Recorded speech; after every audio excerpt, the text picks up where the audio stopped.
dijaga adalah mata, ain. Maka sebenarnya beruntung bagi orang yang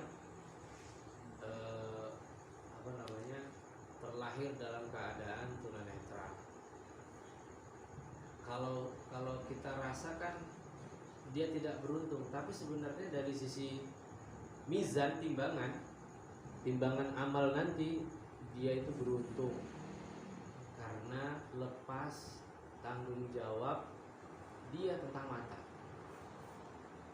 Yang belakang hari kita tahu bahwa mata ini adalah organ tubuh yang potensial menyebabkan kita terjerumus ke dalam jurang lembah neraka. Itu mata. Apalagi laki-laki itu, matanya nakal, L-nya 15. Nakal. Saking nakalnya gitu, 15. Lalu yang kedua, wal lisana an nutqi bima la ya'nika. Yang kedua, lisan, mulut. Nah, kalau mulut biasanya perempuan. Kalau mata laki-laki, kalau mulut perempuan. Itu makanya kalau laki-laki itu kalau nangis atau ketawa yang dia tutup apa ya? Jarang nutup. Biasanya matanya. Kalau perempuan, kalau ketawa, kalau nangis biasanya ditutup mulutnya. Kalau nangis semuanya tak tutup ya berarti potensial semua. Wal lisan 'anil nutqi bima la ya'nika. Dan lisannya harus dia jaga, jangan sampai mengucapkan kata-kata yang tidak senonoh, yang tidak ada manfaatnya. Ngoceh aja, puasa ya. Puasa menggosip. Puasa-puasanya kita ya orang sampai kulit-kulitnya itu. Aib seluruh dunia, satu ladang bambu ini dia tahu semuanya. Yang dia nggak tahu itu satu. Aib dia tuh dia nggak tahu. Kalau ditanya, itu gimana orangnya? Oh dia itu gini. Aku paling tahu itu jauhin orang yang gitu karena itu menular ya. Sebagaimana orang yang asyik mengaji itu menularkan energi yang positif, orang yang asyik menggosip juga menularkan energi yang negatif. Kalau kamu main-main dekat kabel listrik, kontak meninggal. Tapi kalau kamu dekat-dekat sama orang yang jual ikan bakar, nanti dikasih ikan bakar, gitu kan nggak mungkin kamu dikasih tulang ikan, kan nggak mungkin. Pasti akan ada efek kebermanfaatannya kalau kita itu dekat dengan orang yang baik-baik. Itu yang kedua, dijaga lisan. Wal udun wal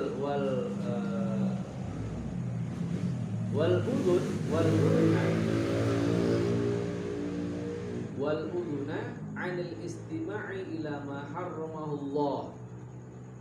Fa innal mustami'a syarikul qa'il wa huwa ahadul mughtabin. Wa kadzalika takuffu jami'al jawarihi kama takufful batna wal farj. Nah, yang ketiga adalah telinga, pendengaran. Jaga pendengaran, jangan sampai kita mendengarkan hal-hal yang diharamkan oleh Allah. Kalau kita mendengarkan sesuatu yang diharamkan oleh Allah, berarti kita memiliki kewajiban untuk, kalau itu salah, kita memiliki kewajiban untuk membenarkannya. Misalnya ada orang berkelahi, kita dengar. Apalagi kalau orang berkelahi itu pasti kita lihat juga, kita tahu. Tapi kita diam saja, maka nanti kita akan terkena akan kena akibatnya. Atau bisa dikatakan seperti misalnya ya, ada orang yang sedang mencuri rumah di sebelahnya. Dia dengar ada kresek-kresek dan dia tahu itu maling, bukan setan. Masa setan bawa linggis gitu? Dia tahu itu suara linggis, gis gitu. Atau kelinting. Masa setan bawa linggis? Gak mungkin. Jadi pasti maling. Tapi dia diam aja, biarinlah. Aku mau khusyuk sholat lah. Nah, itu berarti dia dia termasuk orang yang mensukseskan. Itu tim suksesnya maling. Kamu kalau jadi tim sukses itu berarti kecipratan nanti. Walaupun banyak juga ya tim sukses nggak dapat kecipratan. Jadi kalau kamu menjadi tim suksesnya orang yang berbuat maksiat, kemarin juga kita bilang kan, man a'ana 'ala maksiatin walau bisyatri kalimah falahu syarikan fil maksiyatihi fi maksiyatihi. Kalau ada orang yang mendukung kemaksiatan walaupun hanya dengan setengah kalimat, dia berarti hukumnya sama seperti orang yang sedang melakukan kemaksiatan walaupun dia tidak melakukan apapun. Misalnya ditanya, Egi, tadi malam mimpi apa? Kenapa Wak nanya mimpi? Mau nikah togel. Oh, aku kemarin mimpi. Dikasih tahu sama dia mimpinya. Kita ikut. Gitu. Walaupun nggak menang togelnya misalnya, ya tetap dapat. Togel itu mau nikah nggak menang ataupun kalah tetap dosa. Tuh iya ya. Oh pikir menjudi itu kalau menang aja yang yang haram. Kalau kalah kan rugi, nggak haram harusnya. Ya nggak gitu. Judi itu mau kalah mau menang sama-sama haram. Sama-sama haram. Baik. Mana tadi ya? Oh telinga. Jadi kalau ada orang yang mendengarkan kemaksiatan dan dia diam, maka dia ikut berperan dalam kemaksiatan. Ikut berperan di dalam kemaksiatan. Wa fil khobar, dan di dalam sebuah hadis, khamsun yufattirna shaima al-kadhibu wal ghibatu wan namimatu wal yaminul kadhibah wan nadharu bi syahwatin. Ada sebuah hadis khobar. Ini hadisnya dikomentari oleh ulama, dikatakan hadisnya ini bukan maknanya itu bukan makna yang hakiki, tapi maknanya makna majazi. Khamsun yufattirna shaim. Ada 5 hal yang menyebabkan puasa itu batal. Bukan batal betulan, batal secara hakikat, batal puasanya gitu, bukan. Tapi batal dia tidak mendapatkan pahalanya. Karena kan puasa itu kan esensi puasa itu ya dapat pahala. Kalau cuma menahan lapar dan haus saja, yaitu diet, itu namanya bukan puasa. Jadi ada 5 hal yang bisa merontokkan pahala puasa. Yang pertama kadzib, bohong. Yang kedua ghibah. Ini yang disebabkan oleh mulut. Kadzib juga mulut, ghibah pun mulut. Wan namimah. Namimah itu apa? Adu domba. Penyebar hoax, ujaran kebencian. Ini yang disebabkan oleh mulut semua nih.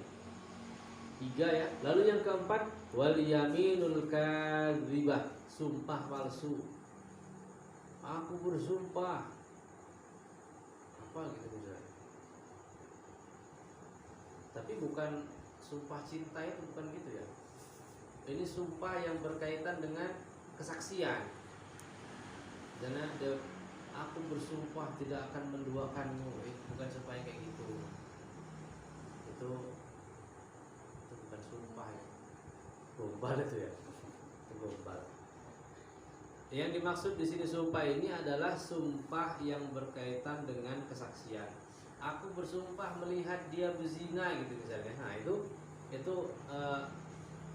kasus qadzab ya, kasus qadzab.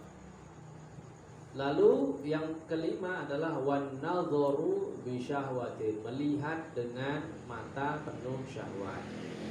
Dan ini yang disebabkan oleh mata.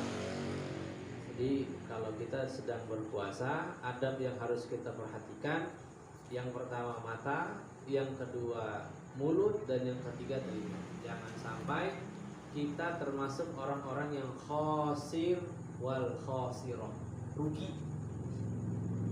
Puasa cuma dapat lapar dan haus saja. Puasa cuma dapat lapar, haus, lemes. Pahalanya nggak dapat, hanya gara-gara tidak menjaga 3 organ. Mata dulu jadi. Mata, mulut, dan telinga. Itu kok kayak THT ya? Oh, mata enggak ya? Telinga, THT, telinga, hidung, tenggorokan. Hidung enggak ada ya? Hidung enggak ada dosanya itu. Mencium dengan hidung enggak? Mencium. Ah, udah. Ekstrim nanti. Nah ya, oke, kita cukupkan. Sudah jam 10:30. Hadana wa iyyakum ajmain. Selanjutnya nanti kita akan bahas tentang kita habiskan nanti ada tentang berpuasa. Lalu selanjutnya kita masuk ke bab kedua, menjauhi larangan. Kalau yang tadi, yang pertama itu kan kita masih mengulik-ngulik tentang mematuhi perintah atau mengerjakan perintah. Baik, hanya ini saja yang kita bahas kali ini. Mudah-mudahan bermanfaat. Mudah-mudahan kita semua sehat walafiat fi taatillah, bisa berjumpa kembali di musola ini yang sama-sama kita cintai. Mudah-mudahan barokah. Hadana wa iyyakum ajma'in. Assalamualaikum warahmatullahi wabarakatuh.